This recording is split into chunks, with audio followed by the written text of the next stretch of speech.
नमस्कार, बहुत बहुत स्वागत है आपका इस प्रैक्टिस सेट में। आज के इस प्रैक्टिस सेट में हम यूपी, टीजीटी, पीजीटी के लिए 125 प्रश्नों को हल करेंगे। विद्यार्थियों की मांग थी कि मैम थोड़े से कठिन प्रश्न लेकर आइए जो कि टीजीटी 2021 का पैटर्न हो, तो उसी को मैं लेकर आई हूँ। कोशिश की हूँ कि यह पैटर्न उसी तरह का बने। चलिए देखते हैं पहला प्रश्न। यह प्रैक्टिस सेट आपके किसी भी परीक्षा के लिए बहुत ही महत्वपूर्ण है, क्योंकि हिंदी साहित्य का जो सिलेबस है वो बहुत सारी परीक्षाओं में समान रूप से है, लगभग समान है। किसी का ज़्यादा बड़ा है, किसी का छोटा है, लेकिन सामान्य है, एक जैसा है। तो चलिए देखते हैं इस प्रैक्टिस सेट को। पहला प्रश्न है कि शब्द जीवति ही अर्थ मन रसमय सुजस शरीर चलत वह जुग छंद गति अलंकार गंभीर। उपयुक्त काव्य की परिभाषा किस विद्वान के द्वारा दी गई है? देव, केशवदास, सूरति मिश्र या प्रताप शाही। आपको बताना है कि यह काव्य की परिभाषा किस विद्वान के द्वारा दी गई है। सभी प्रश्न मैंने काफ़ी चुन चुन कर बनाए हैं। कुछ प्रश्न आपको आसान लगेंगे, कुछ प्रश्न कठिन लगेंगे, क्योंकि किसी भी प्रश्नोत्तरी में दोनों का समान रूप से मिला जुला रूप मिलता है। सही उत्तर है इसका केशवदास। यह केशवदास की काव्य परिभाषा है। अगला प्रश्न देखते हैं। प्रश्न संख्या 2 है, सतगुरु की महिमा अनंत, अनंत किया उपकार, लोचन अनंत उघाड़िया, अनंत दिखावन हार। इस पंक्ति में कौन सा अलंकार है? यमक अलंकार, श्लेष अलंकार, रूपक अलंकार या उपमा अलंकार। आप कमेंट में अपने उत्तर देते रहिएगा और अपने सही प्रश्नों को गिनते रहिएगा कि आपके कितने प्रश्न सही हो रहे हैं। इन पंक्तियों में आपको अलंकार बताना है। सही उत्तर हो जाएगा इसका यमक अलंकार। इन पंक्तियों में यमक अलंकार है। यहाँ पर अनंत और अनंत दो बार एक ही शब्द आया है, लेकिन दोनों का अलग अलग अर्थ है। पहले वाले अनंत का यहाँ पर अर्थ हो जाएगा बहुत सारे, और दूसरा जो अनंत है इसका अर्थ है परमात्मा। ठीक है, तो इस प्रकार से यहाँ पर यमक अलंकार है। अगला प्रश्न है, अपनी केवल धार किसकी रचना है? अरुण कमल की, वेणु गोपाल की, विजय देव नारायण शाही की या आलोक धनवा की। यहाँ पर गोपाल है, इसको सही कर लीजिएगा। आपको बताना है कि अपनी केवल धार किसकी रचना है।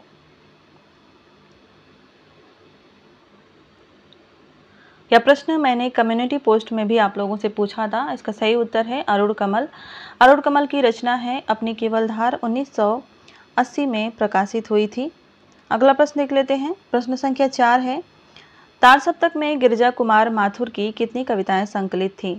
19, 20, 21 या 22।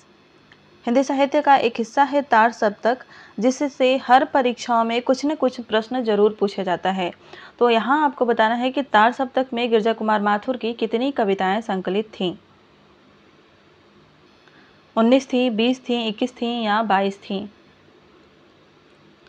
सही उत्तर है इसका 19 कविताएं। तार सप्तक में 19 कविताएं गिरिजा कुमार माथुर की संकलित की गई थी। प्रश्न संख्या 5 देखते हैं। प्रयोगवाद की भूलों का सुधार ही नई कविता है। कथन किसका है? नरेश कुमार, अज्ञेय, केसरी कुमार या डॉक्टर नामवर सिंह। आप बताइए कि प्रयोगवाद की भूलों का सुधार ही नई कविता है, यह कथन किसका है? नरेश कुमार का है, अज्ञेय का है, केसरी कुमार का है या डॉक्टर नामवर सिंह का है। सही उत्तर है नरेश कुमार। यह कथन जो है नरेश कुमार का है, इसको नोट कर लीजिएगा, आने वाली परीक्षाओं में पूछा जा सकता है। प्रश्न संख्या 6 देखते हैं। कुंवर नारायण को किस रचना पर साहित्य अकादमी पुरस्कार मिला था? चक्रव्यूह, कोई दूसरा नहीं, इन दिनों या आत्मजयी। कुंवर नारायण को किस रचना पर साहित्य अकादमी पुरस्कार मिला है?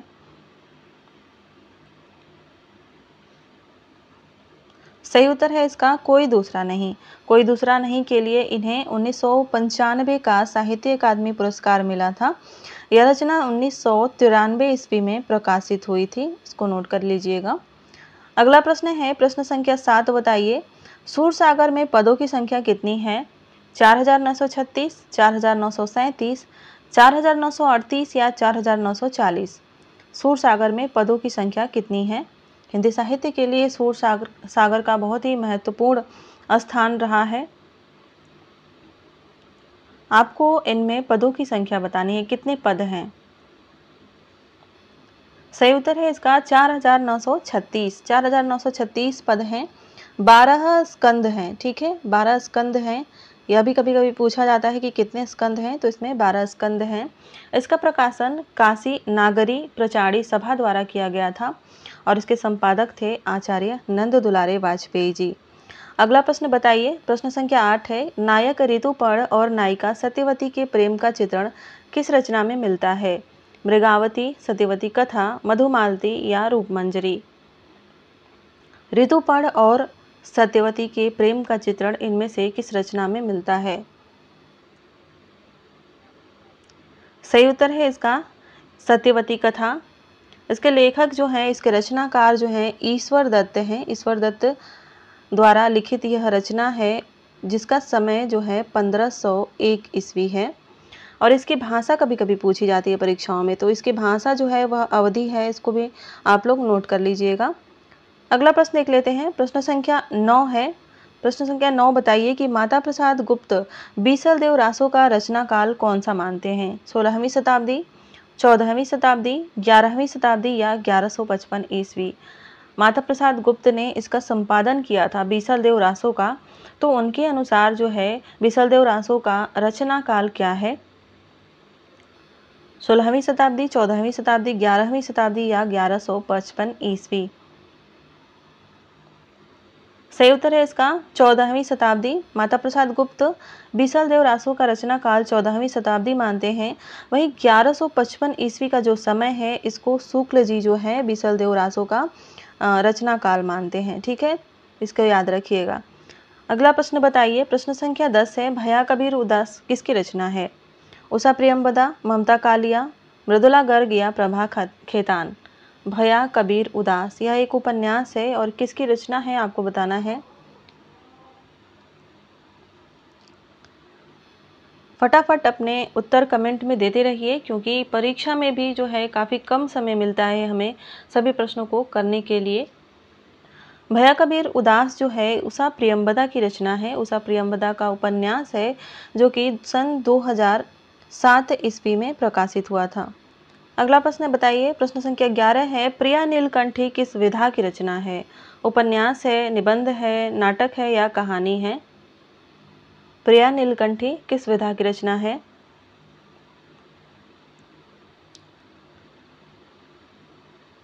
सही उत्तर है इसका निबंध। यह निबंध विधा की रचना है। नाम से पता नहीं चलता है कि यह किस विधा की रचना है। यह निबंध है कुबेर नाथ राय का। ठीक है, कुबेर नाथ राय का निबंध है और कब प्रकाशित हुआ था? 1968 ईस्वी में प्रकाशित हुआ था। ठीक है, अगला प्रश्न है, आश्रय के भावों का विषय के साथ एकाकार होना रस है। रस की परिभाषा किसके द्वारा दी गई है?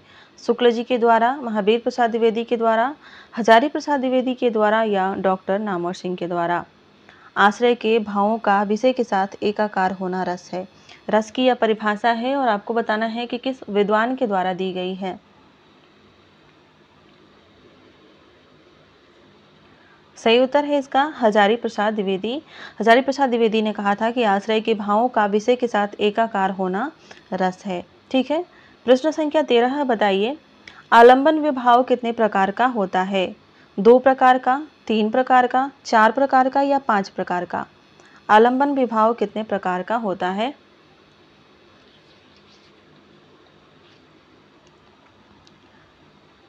सही उत्तर है इसका 2 प्रकार का। आश्रय आलंबन और विषय आलंबन 2 प्रकार के आलंबन विभाव होते हैं। प्रश्न संख्या 14 बताइए, आश्रम देखी जानकी हीना, भय दुखी जिस प्राकृत दीना, इसमें कौन सा रस है? श्रृंगार रस, करुण रस, शांत रस या संयोग श्रृंगार रस? आश्रम देखी जानकी हीना, भय दुखी जिस प्राकृत दीना।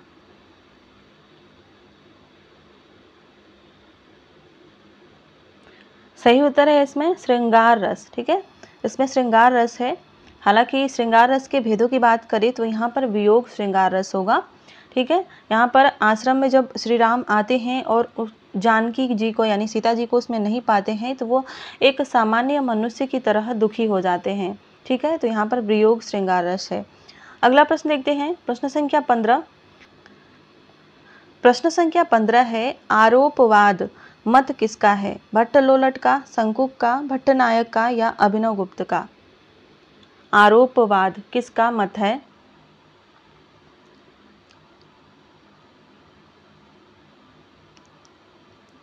सही उत्तर है इसका भट्टलोलट। आरोपवाद जो है भट्टलोलट का मत है। प्रश्न संख्या 16 देखते हैं।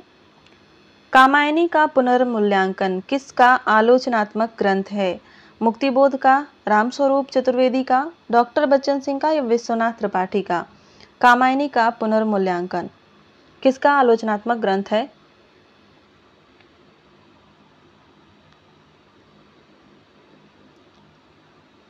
सही उत्तर है इसका रामस्वरूप चतुर्वेदी का। यह 1970 ईस्वी में प्रकाशित हुआ था। ठीक है, कामायनी का पुनर्मूल्यांकन, रामस्वरूप चतुर्वेदी। प्रश्न संख्या 17 देखते हैं। प्रश्न संख्या 17 है, अखबार चुनार का प्रकाशन वर्ष क्या है? 1865 ईस्वी, 1866 ईस्वी, 1867 ईस्वी या 1868 ईस्वी? अखबार चुनार का प्रकाशन वर्ष क्या है?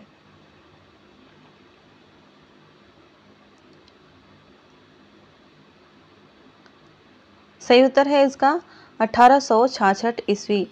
इसके संपादक बाल मुकुंद गुप्त थे और यह चुनार से प्रकाशित होता था, इसलिए इसका नाम भी है अखबार चुनार और इसके संपादक थे बाल मुकुंद गुप्त। अगला प्रश्न देखते हैं। प्रश्न संख्या 18 है, घट रामायण के रचनाकार कौन है? तुलसीदास, चरणदास, तुलसी साहब या अक्षर अनन्य? घट रामायण किसकी रचना है?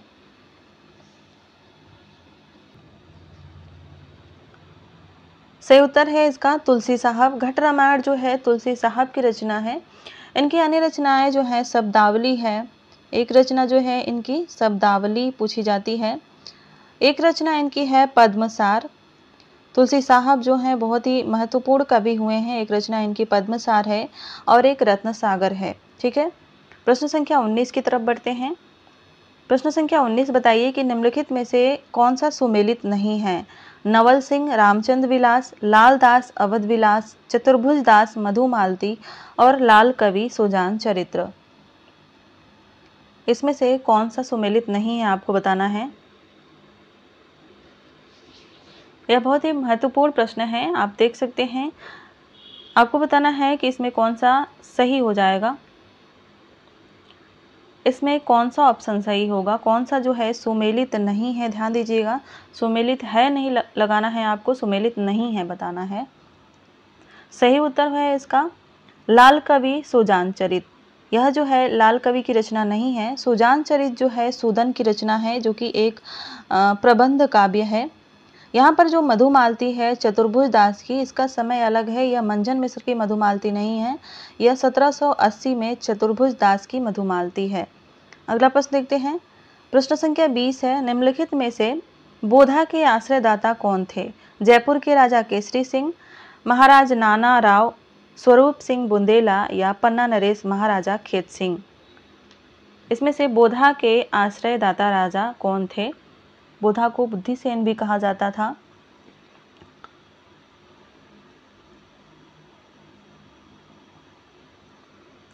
सही उत्तर है इसका महाराजा खेत सिंह। पन्ना के नरेश महाराजा खेत सिंह बोधा के आश्रयदाता राजा थे।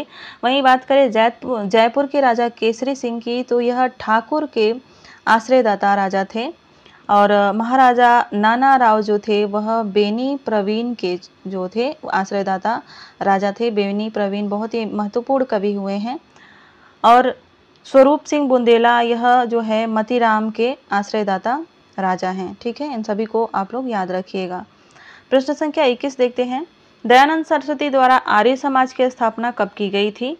1875 ईस्वी में, 1876 ईस्वी में, 1877 ईस्वी में या 1878 ईस्वी में? दयानंद सरस्वती द्वारा आर्य समाज की स्थापना कब की गई थी?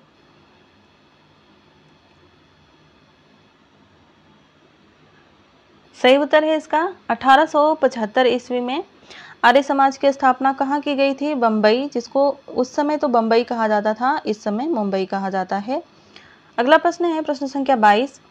हिंदी में नवजागरण शब्द के प्रथम प्रयोक्ता कौन है? आचार्य रामचंद्र शुक्ल, रामविलास शर्मा, हजारी प्रसाद द्विवेदी या रामकुमार वर्मा? हिंदी में नवजागरण शब्द के प्रथम प्रयोक्ता कौन हैं?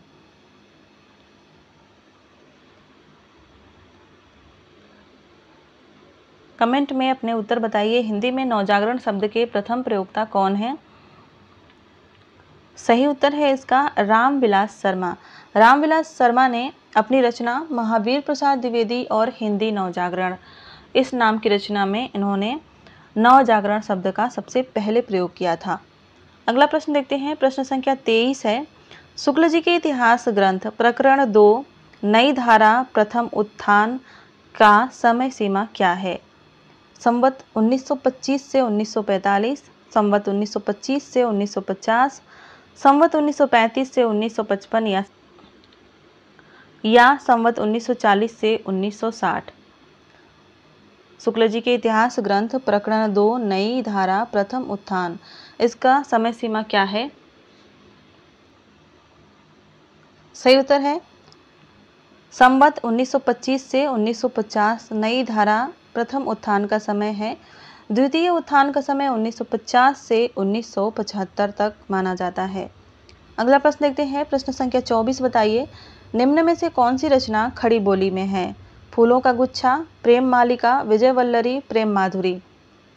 इसमें से कौन सी रचना जो है खड़ी बोली में है?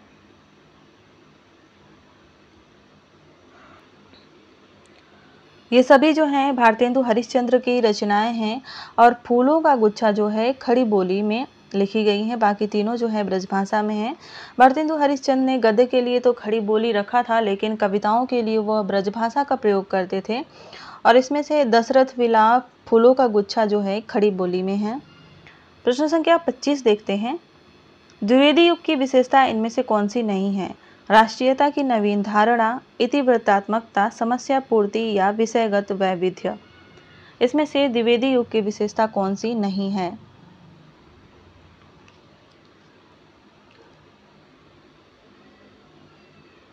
सही उत्तर है इसका समस्या पूर्ति। यह द्विवेदी युग की विशेषता नहीं है, भारतेंदु युग की विशेषता है।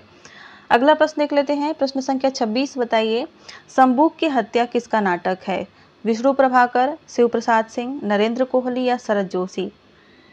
संबूक की हत्या किसका नाटक है?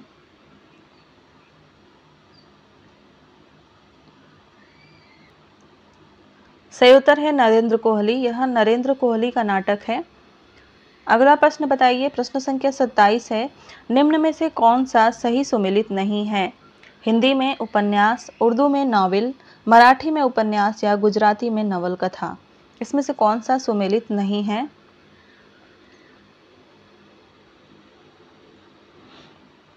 ये सभी उपन्यास के नाम हैं। हिंदी में उपन्यास कहा जाता है, उर्दू में नावल, मराठी में उपन्यास, गुजराती में नवल कथा। कौन सा सुमेलित नहीं है आपको बताना है। सही उत्तर है मराठी में उपन्यास। यह असत्य है, यानी सुमेलित नहीं है। मराठी में जो है उपन्यास को कादम्बरी कहा जाता है। ठीक है, तो यहाँ से कभी प्रश्न बन सकता था, तो इसीलिए मैंने यहाँ पर इस प्रश्न को डाला है। मराठी में जो है उपन्यास को कादम्बरी कहते हैं। ठीक है। प्रश्न संख्या 28 है। आर्ची निम्न में से किसका पर्यायवाची है? चंद्रमा का, जल का, किरण का या बिजली का। आर्ची जो है इसमें से किसका पर्यायवाची है?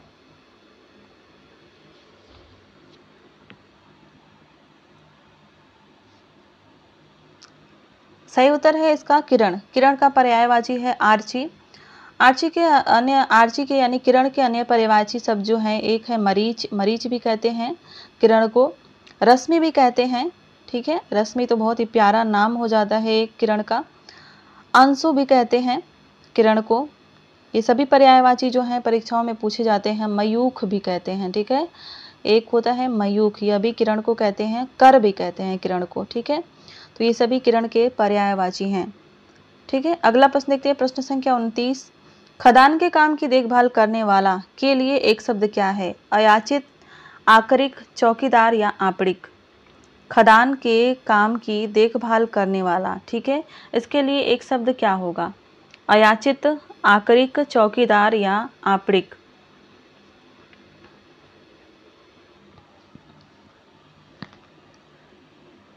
सही उत्तर है आकरिक।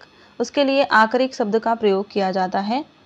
अगला प्रश्न देखते हैं, प्रश्न संख्या 30 है, निम्न में से हमें शुद्ध वाक्य का चयन करना है। ठीक है, आप अपने मन में सोचें, इसका कोई अर्थ नहीं होता, ठंडी हवा चल रही थी, केवल यहाँ 4 पुस्तकें हैं।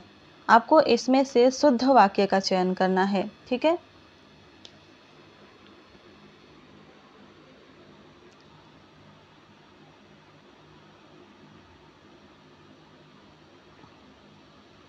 सही उत्तर हो जाएगा इसका ठंडी हवा चल रही थी, यह वाक्य शुद्ध है।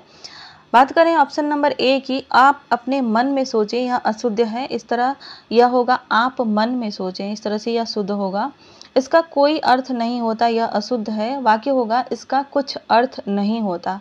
ठीक है, और यहाँ पर यहाँ केवल यहाँ 4 पुस्तकें हैं, यह अशुद्ध है। यहाँ केवल 4 पुस्तकें हैं, इस तरह से यह शुद्ध हो जाएगा। अगला प्रश्न है प्रश्न संख्या 31, ब्राह्मी लिपि की उत्पत्ति चीनी लिपि से हुई है, ऐसा किस विद्वान का मत है? फ्रेंच विद्वान कुपेरी, डॉक्टर अल्फ्रेड मूलर, गौरीशंकर ओझा या डॉक्टर प्रजिलुस्की। ब्राह्मी लिपि की उत्पत्ति जो है चीनी लिपि से हुई है, ऐसा कौन सा विद्वान मानते हैं? सही उत्तर है फ्रेंच विद्वान कुपेरी। यह मानते हैं कि ब्राह्मी लिपि की उत्पत्ति चीनी लिपि से हुई है। प्रश्न संख्या 32 है, रंगभूमि उपन्यास को गांधीवादी दर्शन का महाकाव्यात्मक उपन्यास किसने कहा है? नामवर सिंह ने, गुलाब राय ने, बच्चन सिंह ने या प्रेमचंद ने? रंगभूमि उपन्यास को गांधीवादी दर्शन का महाकाव्यात्मक उपन्यास किसने कहा है? यह प्रश्न भी बहुत ही महत्वपूर्ण है। बच्चन सिंह ने कहा था। राइट आंसर हो जाएगा ऑप्शन नंबर सी। अगला प्रश्न देख लेते हैं, प्रश्न संख्या 33 बताइए, किस उपन्यास का दूसरा संस्करण मनुष्यानंद शीर्षक से 1955 ईस्वी में प्रकाशित हुआ था? चॉकलेट, बुधवा की बेटी, दिल्ली का दलाल या शराबी? किस उपन्यास का दूसरा संस्करण मनुष्यानंद शीर्षक से 1955 ईस्वी में प्रकाशित हुआ था?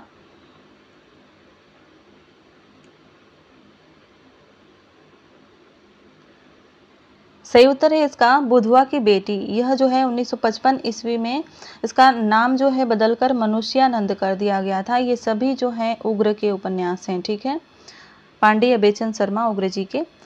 प्रश्न संख्या 34 बताइए, निम्न में से दिनकर का निबंध कौन सा नहीं है? मिट्टी की ओर, रेती के फूल, साहित्यमुखी, धार और किनारे। निम्न में से दिनकर जी का निबंध कौन सा नहीं है?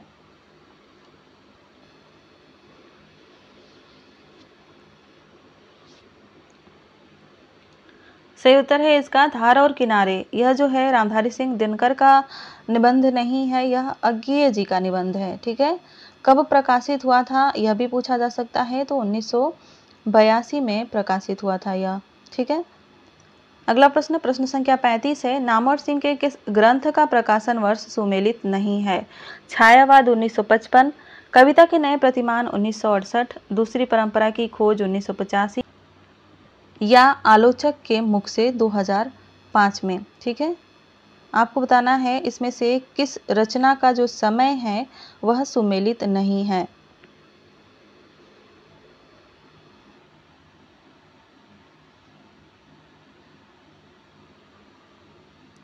सही उत्तर है इसका दूसरी परंपरा की खोज। यह सुमेलित नहीं है क्योंकि यह 1985 में नहीं है, 1982 में प्रकाशित हुआ था। ठीक है, अगला प्रश्न देखते हैं, प्रश्न संख्या 35 के बाद प्रश्न संख्या 36 बताइए, लोहे की दीवार के दोनों ओर किस विधा की रचना है? उपन्यास है, संस्मरण है, यात्रा साहित्य है या रेखा चित्र है?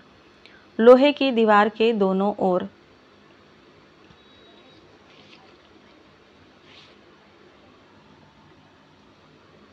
सही उत्तर है इसका यात्रा साहित्य।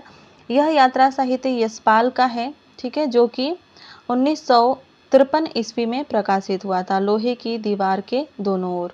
ठीक है, अगला प्रश्न देखते हैं, प्रश्न संख्या 37 बताइए, हिंदी की प्रथम हास्य व्यंग प्रधान साप्ताहिक पत्रिका थी? चांद, मतवाला, माधुरी या इंदु? हिंदी की प्रथम हास्य व्यंग प्रधान साप्ताहिक पत्रिका इसमें से कौन सी थी?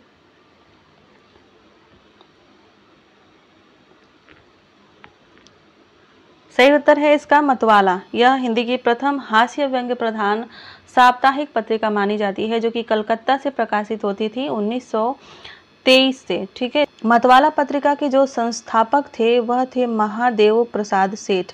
तो संस्थापक भी पूछा जा सकता है, क्योंकि बार बार जो है संपादक ही पूछे जाते हैं। संस्थापक कभी पूछे तो वह थे महादेव प्रसाद सेठ। इसको नोट कर लीजिएगा, मतवाला पत्रिका के संस्थापक महादेव प्रसाद सेठ। अगला प्रश्न, प्रश्न संख्या 38 है, ज्ञानपीठ पुरस्कार के लिए प्राप्त होने वाली राशि कितनी है? 10 लाख है, 11 लाख है, 15 लाख है या 9 लाख है? ज्ञानपीठ पुरस्कार के लिए प्राप्त होने वाली राशि कितनी है?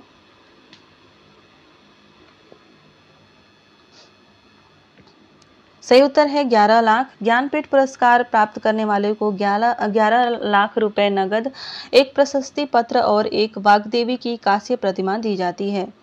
प्रश्न संख्या 39 देखते हैं, 2021 का साहित्य अकादमी पुरस्कार किसे दिया गया है?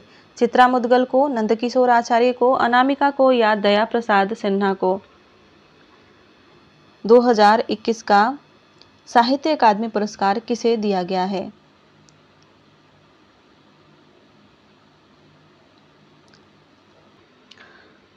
सही उत्तर है दया प्रकाश सिन्हा को। दया प्रकाश सिन्हा को इनके नाटक जो है सम्राट अशोक के लिए इन्हें साहित्य अकादमी पुरस्कार दिया गया है 2021 का। ठीक है, तो इसको भी नोट कर लीजिएगा, क्योंकि यह बहुत ही आधुनिक है, तुरंत ही मिला है 2021 में, तो इसको पूछा जा सकता है। ठीक है, इनका नाटक है सम्राट अशोक और उसके लिए इन्हें 2021 का साहित्य अकादमी पुरस्कार मिला है। प्रश्न संख्या 40 है, निम्न रचनाकारों का हमें सही अनुक्रम बताना है। रचनाकारों में है इलाचंद जोशी, सुमित्रा नंदन पंत, भगवती चरण वर्मा, सुभद्रा कुमारी चौहान। इनको आपको क्रम से लगाना है। कमेंट में क्रम से लगाकर उत्तर बताइए कौन सा ऑप्शन सही होगा।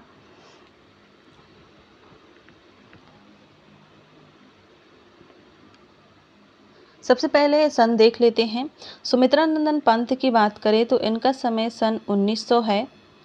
वहीं इलाचंद जोशी की बात करें तो यह 1902 में इनका जन्म हुआ था। ठीक है, भगवती चरण वर्मा की बात करें तो इनका जन्म 1903 में हुआ था। और महादेवी सुभद्रा कुमारी, माफ़ करिएगा, सुभद्रा कुमारी का जन्म जो है 1904 में हुआ था। तो इस तरह से इसका राइट आंसर हो जाएगा ऑप्शन नंबर बी। अगला प्रश्न देखते हैं। प्रश्न संख्या 41 है, चौथा सप्तक में शामिल कवि कौन से हैं? नरेश मेहता, मदन वात्स्यायन, राजकुमार कुंभज या कीर्ति चौधरी? इनमें से कौन से कवि जो हैं चौथा सप्तक में सम्मिलित हैं?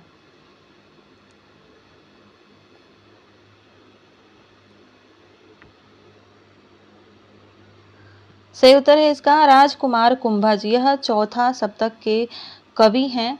वहीं नरेश मेहता जो है दूसरा सप्तक में शामिल हैं। मदन वात्स्यायन तीसरा सप्तक में शामिल हैं। अगला प्रश्न देखते हैं। प्रश्न संख्या 42 है, अंतः सलीला किसकी रचना है? दिव्या माथुर की, सुधा ओम की, रचना श्रीवास्तव की या उषा राजे सक्सेना की? अंतः सलीला किसकी रचना है? बहुत ही महत्वपूर्ण रचना है, पूछी जा सकती है, क्योंकि यह एक प्रवासी साहित्य से संबंधित रचना है अंतः सलीला। सही उत्तर है इसका दिव्या माथुर। यह दिव्या माथुर की रचना है। अगला प्रश्न देख लेते हैं। प्रश्न संख्या 42 के बाद 43 है, दंडी के काव्यादर्श के लिए सही विकल्प इनमें से कौन सा है? 4 परिच्छेद लगभग 650 श्लोक, 5 परिच्छेद लगभग 640 श्लोक, 6 परिच्छेद लगभग 655 श्लोक या 4 परिच्छेद लगभग 550 श्लोक? इसमें से दंडी के काव्यादर्श के लिए सही विकल्प कौन सा है?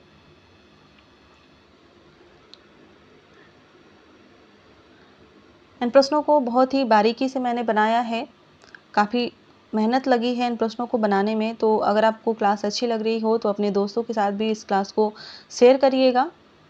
सही उत्तर है इसका 4 परिच्छेद और लगभग 650 श्लोक दंडी के काव्यादर्श में पाए जाते हैं। राइट आंसर हो जाएगा ऑप्शन नंबर ए।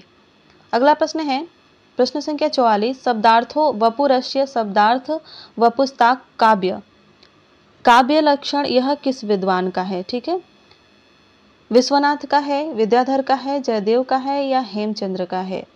शब्दार्थो वपुरस्य शब्दार्थ वपुस्ताक काव्य प्रस्तुत काव्य लक्षण किस विद्वान का है?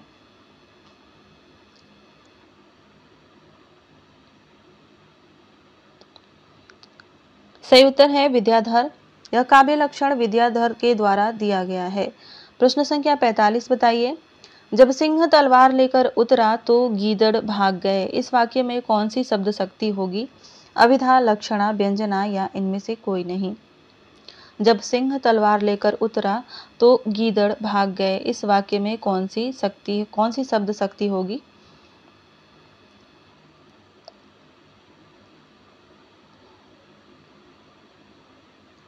सही उत्तर है लक्षणा, क्योंकि इसमें जो है लक्षण को ग्रहण किया जा रहा है। सिंह का लक्षण होता है वीरता का और गीदड़ का लक्षण होता है कायर का। यहाँ पर सिंह तलवार लेकर नहीं दौड़ा है, कोई वीर पुरुष, उसको सिंह बताया जा रहा है कि जब कोई वीर पुरुष तलवार लेकर युद्ध में उतरा तो सभी जो हैं गीदड़ यानी जो भी डरपोक सैनिक थे वह भाग गए। तो इस तरह से यहाँ पर लक्षणा शब्द शक्ति हो जाएगी। ठीक है, प्रश्न संख्या 46 देखते हैं। आखिर, आफत, इनाम शब्द किस भाषा के हैं?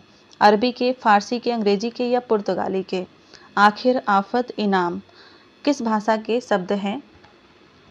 शब्द भंडार से भी बहुत बार परीक्षाओं में प्रश्न पूछे जाते हैं। 1 या 2 प्रश्न तो हमेशा ही रहते हैं शब्द भंडार से। आखिर, आफत और इनाम जो है किस भाषा के शब्द हैं? सही उत्तर है अरबी। अरबी भाषा के शब्द हैं यह। अगला प्रश्न देखिए। अगला प्रश्न है शुद्ध अशुद्ध शब्द का चयन करना है हमें। यहाँ पर अशुद्ध रहेगा, आपको बताना है इसमें से अशुद्ध शब्द कौन सा है। चहारदीवारी, छत्रछाया, तिलांजलि या दधीचि? अशुद्ध शब्द इनमें से कौन सा है?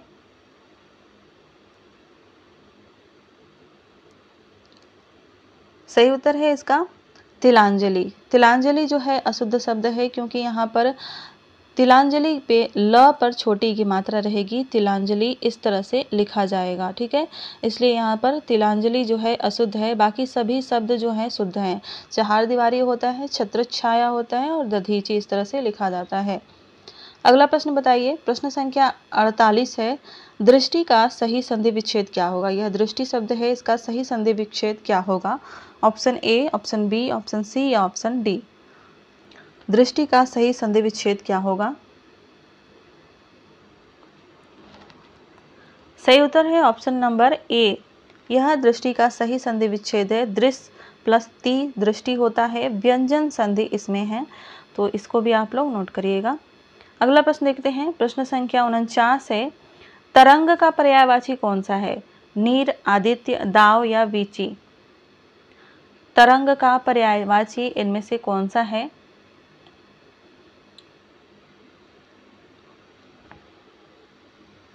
सही उत्तर है इसका वीची। वीची जो है तरंग का पर्यायवाची है। उर्मी भी जो है तरंग का पर्यायवाची माना जाता है। कभी कभी यह परीक्षाओं में पूछा भी जाता है।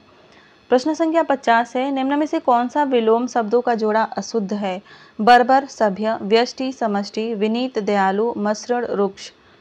आपको बताना है इनमें से कौन सा विलोम शब्दों का जोड़ा जो है अशुद्ध है। मैंने कोशिश की है कि 2021 का पैटर्न जो है बनाए रखूं। आपकी तैयारी अच्छी होगी तो प्रश्न आसान लग रहे होंगे। सही उत्तर है इसका विनीत, दयालु। ठीक है, विनीत का जो है उद्धत होता है विलोम, दयालु नहीं होता है, उद्धत होता है। तो इस तरह से इसका राइट आंसर यही हो जाएगा, ऑप्शन नंबर सी। अगला प्रश्न है 51। निम्न में से कौन सा शब्द पुल्लिंग है? आय, व्यय, नहर, लहर? कौन सा शब्द इसमें से पुल्लिंग है?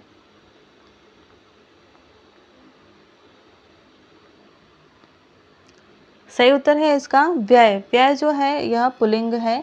आय, नहर और लहर ये तीनों स्त्रीलिंग शब्द हैं। प्रश्न संख्या 52 बताइए। द्रव्यवाचक संज्ञा का सही उदाहरण इसमें से कौन सा है? परिवार, फूल, दाल और सेना? इनमें से द्रव्यवाचक संज्ञा का सही उदाहरण कौन सा है? सही उत्तर हो जाएगा इसका दाल। यह द्रव्यवाचक संज्ञा है। फूल जो है जातिवाचक संज्ञा है। परिवार भी जातिवाचक संज्ञा है। अगला प्रश्न देखते हैं। अगला प्रश्न है किस रचना में राजकुमारी वासवदत्ता के परिणय संबंध का वर्णन मिलता है? दूतवाक्यम में, प्रतिज्ञा यौगंधरायण में, चारुदत्तम में या प्रतिमा नाटकम में? किस रचना में राजकुमारी वासव दत्ता के परिणय संबंध का वर्णन मिलता है?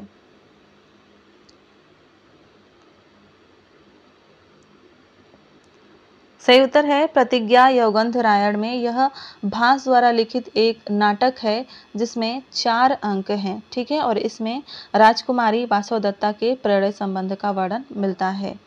अगला प्रश्न देखते हैं, आतपत्र किस विद्वान की उपाधि है? दंडी की, भास की, माघ की या भारवी की? आतपत्र किस विद्वान को कहा जाता है, किस विद्वान की उपाधि है? सही उत्तर है इसका महाकवि भारवी। भारवी को आतपत्र भी कहा जाता है, ठीक है।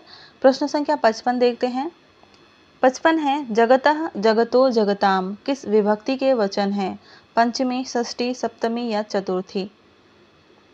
जगतः जगतो जगताम किस विभक्ति के वचन हैं?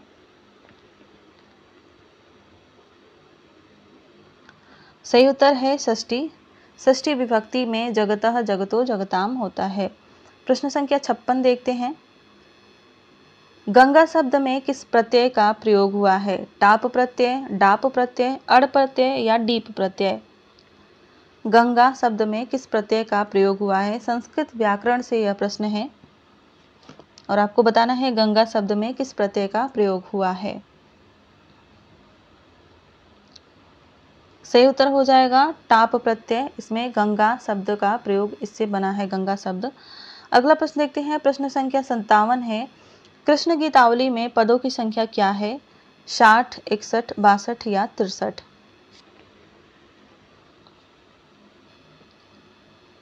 सही उत्तर है 61 पद। कृष्ण गीतावली में 61 पद हैं। यह एक मुक्तक रचना है, मुक्तक रचना है और गीति काव्य है, ठीक है। अगला प्रश्न देखते हैं। प्रश्न संख्या 58, तुलसीदास की किस रचना में काशी की महामारी का वर्णन मिलता है? कवितावली, गीतावली, रामचरितमानस या वैराग्य संदीपनी? तुलसीदास की किस रचना में काशी की महामारी का वर्णन मिलता है?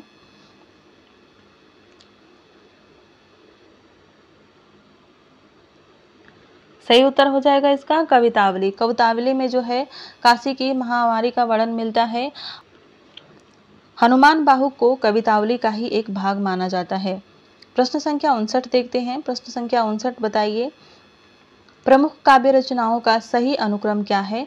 और रचनाएं हैं हंसावली, सत्यवती कथा, मधुमालती और पद्मावत। हमें इन रचनाओं को सही कालानुक्रम से लगाना है।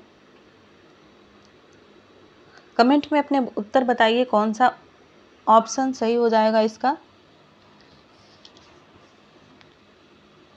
सबसे पहले समय देख लेते हैं। हंसावली का समय जो है 1370 ईस्वी माना जाता है। वहीं सत्यवती कथा की बात करें तो इसका समय 1501 ईस्वी माना जाता है। पद्मावत का समय 1540 है और मधुमालती का समय 1545 है। और इस तरह से इसका राइट आंसर हो जाएगा हंसावली, सत्यवती कथा, पद्मावत और मधुमालती, ऑप्शन नंबर बी। अगला प्रश्न देखते हैं। प्रश्न संख्या 60 है, रामचंद्रिका में कितने प्रकाश हैं? प्रकाशों को यहाँ पर रामचंद्रिका में प्रकाशों को मतलब सर्गों को प्रकाश कहा गया है और आपको बताना है इसमें कितने प्रकाश हैं। 39, 49, 29 या 40? रामचंद्रिका में कितने प्रकाश यानी सर्ग कितने हैं?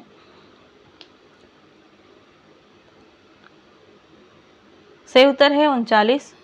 रामचंद्रिका में 39 प्रकाश हैं।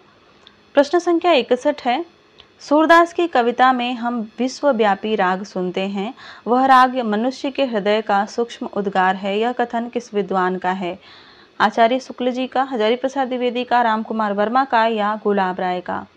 सूरदास की कविता में हम विश्वव्यापी राग सुनते हैं, वह राग मनुष्य के हृदय का सूक्ष्म उद्गार है। किस विद्वान का कथन है आपको बताना है।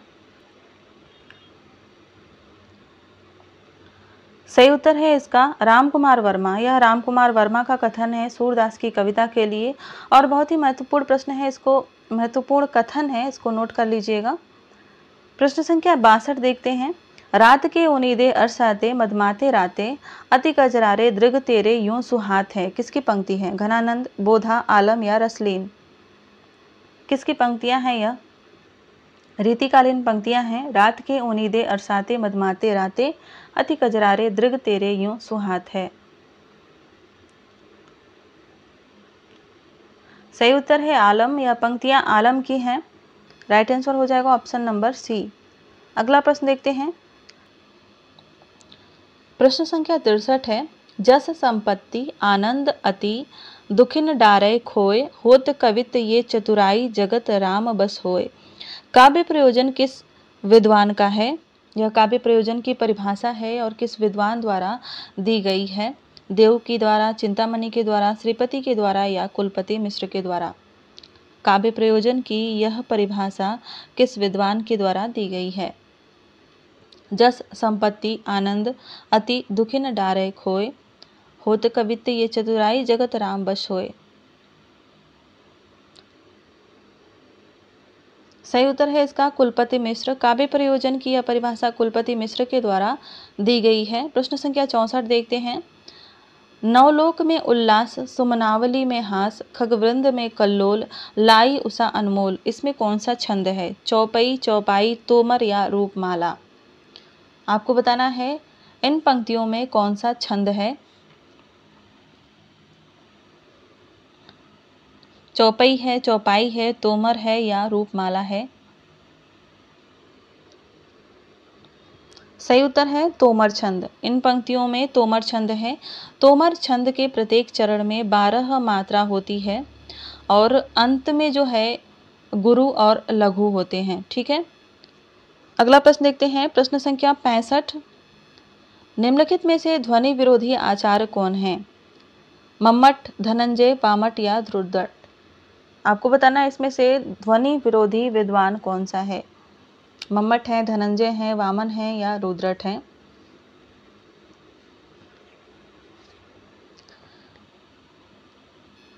सही उत्तर है धनंजय। यह ध्वनि विरोधी आचार्य माने जाते हैं। धनंजय के साथ कुंतक, भट्टनायक और महिम भट्ट भी ध्वनि विरोधी विद्वान माने जाते हैं। अगला प्रश्न देखते हैं। प्रश्न संख्या 66 है। साहित्य वह है जिसे चरस खींचता हुआ किसान भी समझ सके और खूब पढ़ा लिखा भी समझ सके। साहित्य की यह परिभाषा किस विद्वान के द्वारा दी गई है? आचार्य रामचंद्र शुक्ल, हजारी प्रसाद द्विवेदी, प्रेमचंद या महात्मा गांधी? साहित्य वह है जिसे चरस खींचता हुआ किसान भी समझ सके और खूब पढ़ा लिखा भी समझ सके। साहित्य की यह परिभाषा किस विद्वान के द्वारा दी गई है?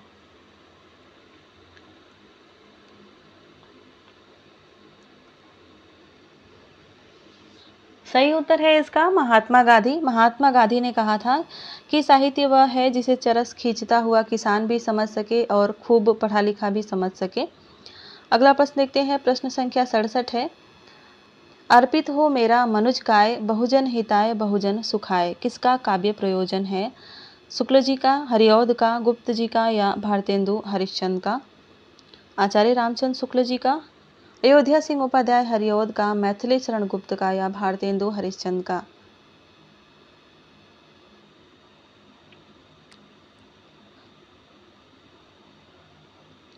सही उत्तर है मैथिली शरण गुप्त। मैथिली शरण गुप्त के द्वारा दिया गया यह काव्य प्रयोजन है। अगला प्रश्न देख लेते हैं। प्रश्न संख्या 68 है।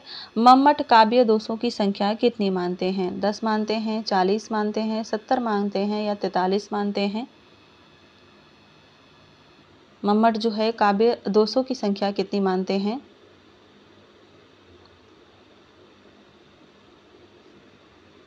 सही उत्तर है इसका 70। मम्मट काव्य दोषों की संख्या 70 तक मानते हैं। वह 37 शब्द दोष मानते हैं, 23 अर्थ दोष मानते हैं और 10 जो है रस दोष मानते हैं। इस तरह से कुल मिलाकर ये 70 काव्य दोष मानते हैं। अगला प्रश्न देखते हैं। प्रश्न संख्या 69 है। श्लेष अलंकार जो है कितने प्रकार का होता है? 2, 3, 4 या 5? श्लेष अलंकार कितने प्रकार का होता है?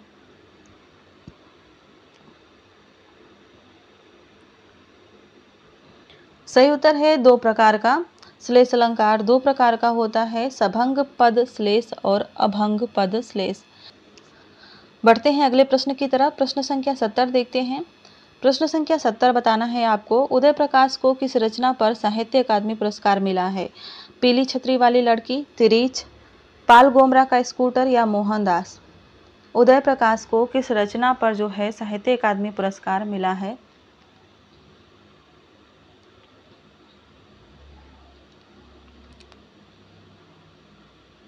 सही उत्तर है मोहनदास। 2010 में प्रकाशित इस रचना को जो है साहित्य अकादमी पुरस्कार मिला है।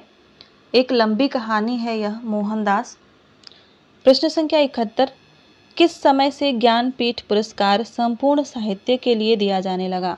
1992 से, 1982 से, 1983 से या 1984 से? किस समय से ज्ञानपीठ पुरस्कार संपूर्ण साहित्य के लिए दिया जाने लगा था?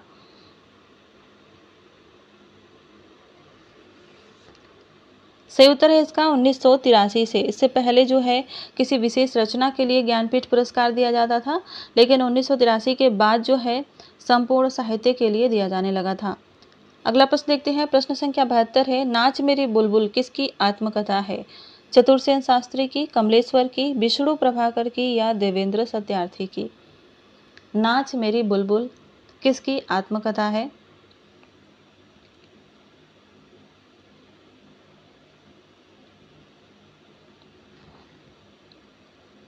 सही उत्तर है इसका देवेंद्र सत्यार्थी। यह देवेंद्र सत्यार्थी की आत्मकथा है।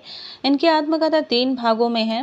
पहला जो भाग है वह है चाँद सूरज के वीरन। ठीक है, इसको आपने पढ़ा होगा, यह पिछली परीक्षाओं में पूछा जा चुका है, चाँद सूरज के वीरन। ठीक है, और दूसरा जो है वह है नील यक्षिणी। दूसरा भाग जो है नील यक्षिणी है, और तीसरा भाग जो है नाच मेरी बुलबुल है। यानी इनकी कथा के आत्मकथा के 3 भाग हैं। प्रश्न संख्या 73 है, सही सुमेलित नहीं है। इसमें से कौन सा सही सुमेलित नहीं है? एक तरफ लोक नाट्य है और एक तरफ स्थान है।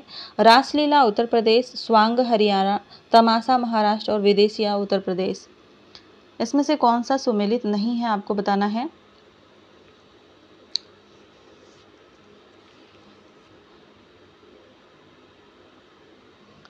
सही उत्तर है विदेशिया। विदेशिया उत्तर प्रदेश का लोक नाट्य नहीं है, यह बिहार राज्य का लोक नाट्य है। तो इस तरह से यहाँ पर सही उत्तर हो जाएगा ऑप्शन नंबर डी। प्रश्न संख्या 74 देख लेते हैं। खड़ी बोली हिंदी में रचित पहली आत्मकथा कौन सी है? अर्धकथानक, निज वृत्तांत, मुझ में, देव जीवन का विकास और मेरी आप बीती। खड़ी बोली हिंदी में रचित पहली आत्मकथा कौन सी है?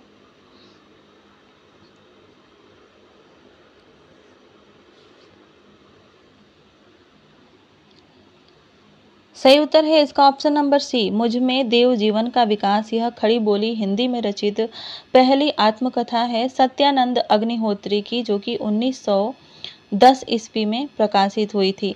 ध्यान दीजिएगा, प्रश्न में पूछा जा रहा है खड़ी बोली हिंदी में रचित पहली आत्मकथा। वैसे हिंदी की पहली आत्मकथा अर्धकथानक को माना जाता है, बनारसी दास की रचना, लेकिन यहाँ पर जो है खड़ी बोली हिंदी में रचित आत्मकथा पूछा गया है।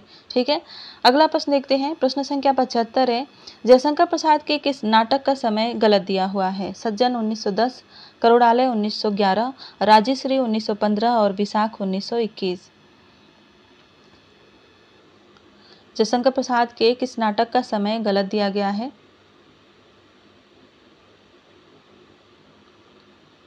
सही उत्तर है करुणालय। करुणालय जो है 1911 में नहीं है, 1912 में है।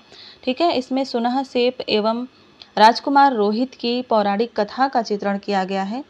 इस क्लास में बस 75 प्रश्न ही देखेंगे। अगली क्लास में बाकी के प्रश्नों को देखेंगे, क्योंकि बहुत से विद्यार्थियों का जो है डाटा इस समय तक खत्म हो जाता है, तो उनको भी साथ में लेके चलेंगे। कल इस प्रश्नोत्तरी को पूरा हल करेंगे। कितने प्रश्न आपके सही हुए इस प्रैक्टिस सेट में कमेंट में ज़रूर बताइए। बाकी अगले भाग में देखेंगे बाकी प्रश्नों को। मिलते हैं अगले भाग में, तब तक के लिए धन्यवाद। अपना ख्याल रखिएगा और अपनी पढ़ाई मेहनत से कीजिएगा।